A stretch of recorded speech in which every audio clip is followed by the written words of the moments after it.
Hey everyone, welcome back. If you're currently tackling Component 2, Life and Death for your GCSEs, well, you've absolutely come to the right place. Consider this explainer your ultimate, foolproof revision guide for one of the most visually striking symbols in the entire Christian faith, the Paschal candle. We're going to break down exactly what it is, why it looks the way it does, and how it literally represents Christ's absolute triumph over death. So grab your notebooks and let's get into it. I actually want to start by throwing a core question your way. How does a simple wax candle represent the literal defeat of death? I mean, it seems like a massive, almost impossible job for just a piece of wax, right? But in the Christian tradition, this isn't just some ordinary candle you'd light in your living room. It's a profound, living symbol of resurrection. And throughout this explainer, we're going to unpack exactly how it manages to tell the absolute greatest story of victory in Christianity. Okay, let's dive into this. Here is our revision path for today. First, the ultimate victory. Second, decoding the candle symbols. Third, the light of baptism. Fourth, hope in funeral services. And finally, an exam revision summary. Section 1, the ultimate victory. So to really wrap our heads around the Paschal candle, we actually have to travel to the very start of the church calendar, which kicks off with a celebration of Easter. The annual journey of the Paschal candle begins at a super specific and really dramatic service called the Easter Vigil. Every single year, a brand new Paschal candle is prepared to represent Jesus' resurrection and his ultimate triumph over sin. Now just picture the scene. At the very beginning of the Easter Vigil, the entire church building is plunged into complete, utter darkness. And this isn't just for dramatic effect either. That physical darkness directly represents the spiritual darkness of sin and death in the world before Christ's resurrection. Now here's exactly how this ritual unfolds, and you'll definitely want to jot down this chronology for your notes. First, like we just said, the church begins in total darkness. Second, the new Paschal candle is lit. But get this, it's not lit from a lighter inside the church. It's actually lit from a roaring fire situated completely outside. And finally, this solitary blazing candle is processed, which just means it's slowly and solemnly carried into the dark church. The symbolism here is incredibly powerful. As that single candle enters, the light of Christ is literally and physically filling the space, totally overcoming the darkness of sin. It's like a spark lighting up a pitch-black room.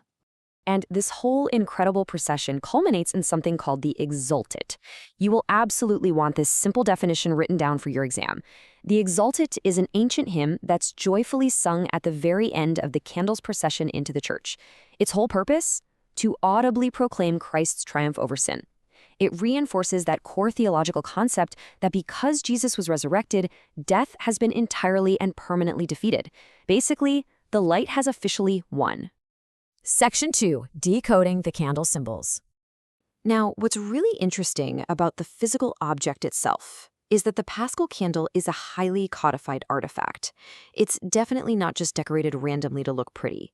Every single marking, every letter, every stud firmly stamped onto this wax connects directly back to the theological idea of Jesus' eternal victory over death. So let's decode these symbols one by one so you know exactly what you're looking at. First up, if you look right at the top and the bottom of the candle's design, you're going to see two prominent red letters. These are the Alpha and the Omega. They're literally just the very first and the very last letters of the Greek alphabet. So, what do they mean, without all the confusing jargon? Well, they symbolize that Christ is the first and the last. Essentially, they're telling believers that Jesus encompasses all of time, from the very beginning of creation all the way to the end of the world, the whole shebang. Next, direct your attention right to the center of the candle. You'll notice a large red cross, and embedded right within that cross are 5 distinct studs or pins. Those 5 studs are super important. They represent the 5 physical wounds that Jesus received during his crucifixion. We're talking specifically about his hands, his feet, and his side. And of course, they sit directly on the cross itself, which we all know is globally recognized as the ultimate symbol of the Christian faith. Let's actually break down exactly why those 2 specific central elements, the cross and the year, are so absolutely vital for your revision. The cross is featured because, well, it was only due to the crucifixion of Christ that the resurrection was even possible in the first place, right? Good Friday had to happen for Easter Sunday to occur.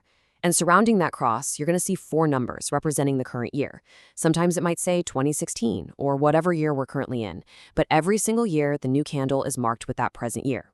This proves a massive point. It reminds people that Jesus is exactly the same for all time.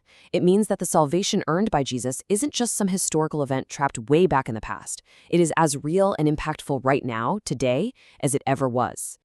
Section 3. The Light of Baptism.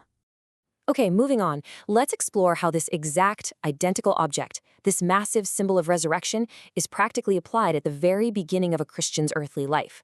It's actually really important to understand the timing of when baptisms happen. Historically, baptisms took place right at the Easter Vigil itself, right alongside the lighting of the new Paschal candle. Today, traditionally, baptisms take place on Sundays. And why Sunday? Because it serves as a weekly reminder of Easter Sunday and Jesus' resurrection. Just as Jesus' resurrection allows for salvation, so does a person's baptism into the church. They are fundamentally and purposefully linked. So how does the Paschal candle actively feature in the modern baptismal ritual? Let's walk through the physical steps.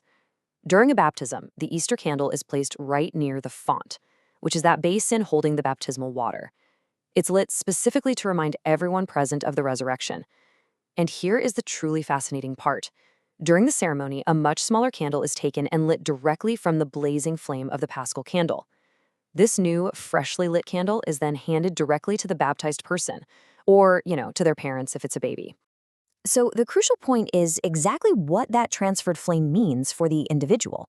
The small lit candle is given to remind them that the light of Christ has defeated the darkness of sin. The newly baptized person is quite literally carrying away a piece of that Easter triumph right into their own new life within the church. It's a real game changer. Section 4. Hope in Funeral Services. Now, we've just seen how the candle welcomes new life, but this exact same candle is also present at the very end of earthly life.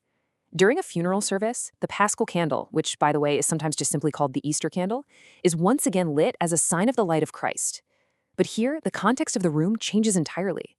In the deep emotional darkness and pain of losing a loved one, the light of Christ acts as a profound sign of hope for the grieving family. It provides immense comfort in what is obviously a very difficult time. And this brilliantly illustrates the dual role of the candle throughout a Christian's life. If you get an exam question asking you to compare its use, and you very well might, here is your explicit contrast. Let's look at the meaning of the light in both contexts side by side.